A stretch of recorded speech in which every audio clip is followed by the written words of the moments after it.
Security in and of itself is a flawed premise. It implies at its core that you have something that you don't want somebody else to see or be able to access.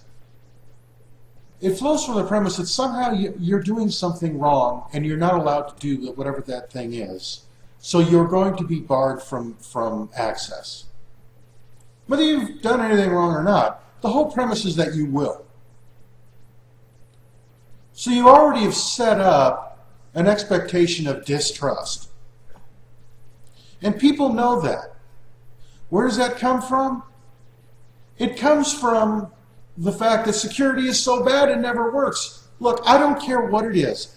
I look at these certifications, I look at the CISSPs, then I look at, like, if we go into IT, the Cisco, the CCSP, I look at these certifications and you find out that they're ever evolving and ever dynamic and ever fluid and ever useless. Do you know why it's so hard to pin down a security certification? Because what you learn today is useless tomorrow. Why is it? Because we keep doing the same thing over and over again. What is the definition of madness? To keep doing the same thing and expecting a different result? That is what we're doing in the security world. And it all goes from this premise that somehow everybody's going to do something wrong. Oh, and then here's the subsection to that, that somehow somebody has the right to have your information for whatever purpose they deem necessary, and you must provide it, even if they're not the best stewards of it. Even the federal government cannot guarantee your information. How many times every year do you hear about people's IRS tax returns being compromised or stolen? How many times do you hear about attacks on security that come from a simple email or from social engineering, which phishing attacks really are a form of social engineering, but it all comes from the fact that, look, we're all human beings. Human beings don't like to be told they're doing something wrong. We register that, even if it's on a subconscious level. And as long as that's there, and as long as that's the premise, security will never work. Let me read you something here. I'm looking at an article about the 10 Commandments of cybersecurity. And there are things like develop and practice a strong cyber hygiene, which is tells IT security professionals that they should do full background checks on any new hires, robust passwords, train employees on email etiquette. Excuse me. Excessive security needs for encrypted phones and laptops. Know your vendor's secure networks. Identify and protect the crown jewels. Practice your incident response. Create and develop a global communication and messaging framework. Test the incident response plan and update regularly. Develop a robust cyber threat monitoring and sharing team. Evaluate cybersecurity insurance. Engage privacy and cybersecurity expertise for all priority jurisdiction. And maintain government relationships. That's the one that's the biggest laugh, because they're the worst stewards of our security. All of this comes from the premise that we're doing something wrong as users. And do you know where this comes from? Ultimately, it comes from a corporate culture. It comes from a devaluing of the individual, a devaluing of people. Nobody should be considered a human resource or even an asset, because those things are terms you use on commodities. People are not commodities. But when you treat them like commodities, they're going to register it.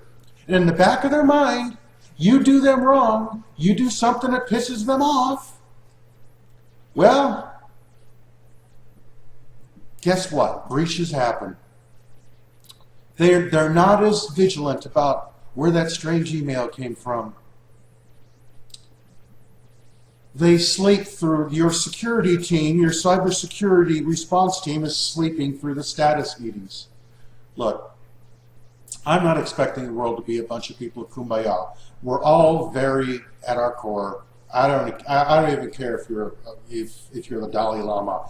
You know, you do things for your own self-interest. You just do. That's the way human beings are. That is our nature. Okay, we are not communists. We are not communal. We are social. This is why social engineering works.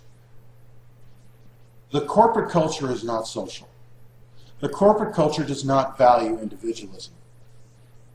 When there's a culture of adversary, which is what every corporate culture is, I don't care how well or high up you're doing, it's a culture of adversary. If you're the CEO, you've got to deal with the board.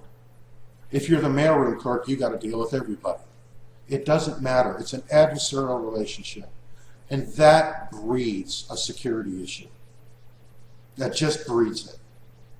People are going to look out for their best interests. And if they feel like you're not in line with their best interest, they're not going to care about your security practices. They're not going to care about your incident response teams or your intrusion detection systems or your security policies.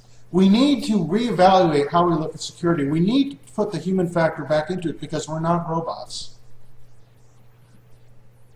We need to eliminate the culture of adversity. We also need to stop requiring information that is so personal and so damaging that it can literally ruin somebody's life. Why is it so necessary to have so much information to do so little? Why do I need to provide my phone number, an email address, and a second phone number and an address just to install an app on a phone? Well, why is that necessary? Why is it necessary for a couple of guys sitting in a warehouse, in San Francisco somewhere, to have all that information? Why is it necessary for me to fill out a job application and half the time have to put in a social security number and my mother's maiden name just to fill out an application? I understand if I get the job, there's a need for this information, but to acquire this information of me right off the bat, before I even know you, before I've even seen a face or talked to anybody on the phone, not only is it a culture of adversity, it's a culture of fear. But the thing is, what we're fearing are the wrong things. We're fearing people who do us harm, but we're not fearful of laying ourselves bare to people who are not good stewards of the information they get from that exchange. Here's how you approach security now. This is what I propose. First thing is, the whole requirement for anything that's personally identifiable, for something as stupid as an app, needs to go away. There are far more ways and easier ways to find out who somebody is if they're doing something wrong, and far more effective ways of controlling issues in social platforms or whatever than providing a bunch of private information for people who are not good stewards of it. Look at the Hillary Clinton emails, okay, which I think is complete and utter nonsense, and it's been proved so. But look at that. We've made a big hullabaloo over that, and why was it a problem? Because the information was handled badly. It was handled sloppily. But I'll tell you something, I guarantee what Hillary Clinton did was no different than what most government officials do. Do you really think that if there was no premise for this, no precedent for what she was doing and the way she was acting, that it would have ever happened? Do you really think she never asked the question? No, this is a culture thing. Security is not something that deals with acronyms and response teams and firewalls and that. It's a state of mind. Look, stop treating people as your adversary, and maybe they'll buy in to what you're trying to accomplish, what you're trying to protect. And stop keeping so much personal information. Stop keeping so much damaging stuff that's out in the open and easily accessible. Yes, track who's using it. Yes, do this and that. but have people buy into it. None of this stuff is going to work if people don't believe in the reason they're doing it. You've set up an adversarial relationship from the get-go. And it's going to fail. Treat human beings like human beings. Not like resources. Resources are something you use up and discard the leftovers. I refuse to be thought of as a resource. So what have I really told you here? What is this in the context of IT? What it is in the context of IT is that you need to get to the decision makers. You need to get to those C-suites if you're in IT. You need to push this edict. You need to get rid of this adversarial relationship. Because as long as it exists, as long as people are not buying in,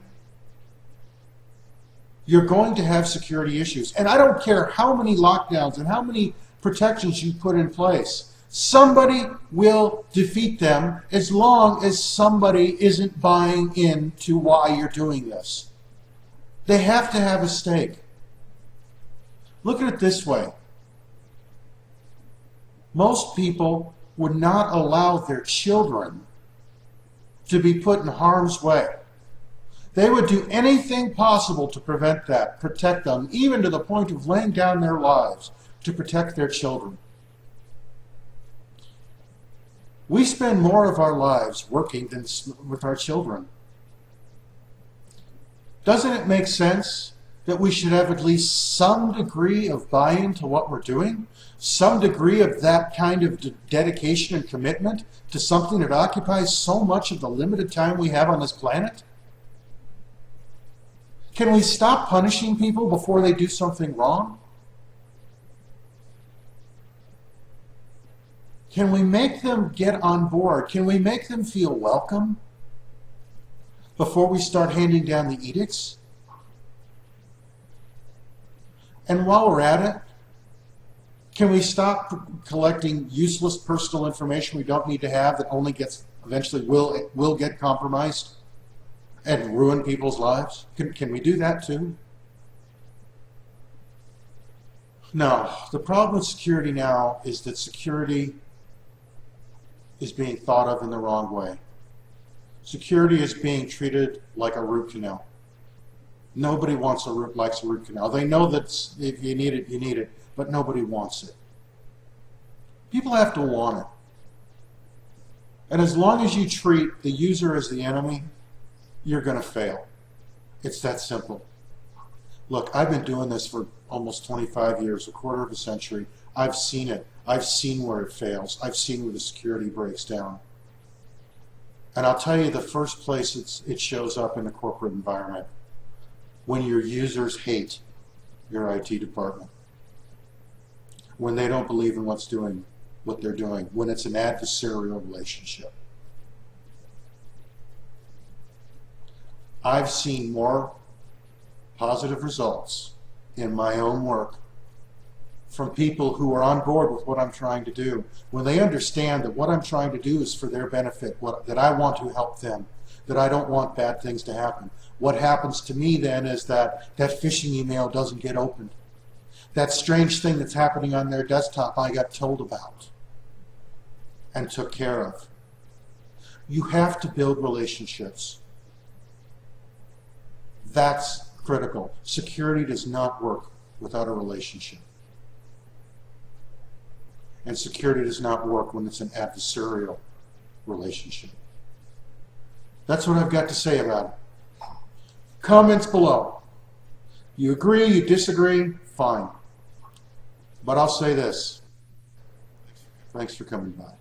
I'm done.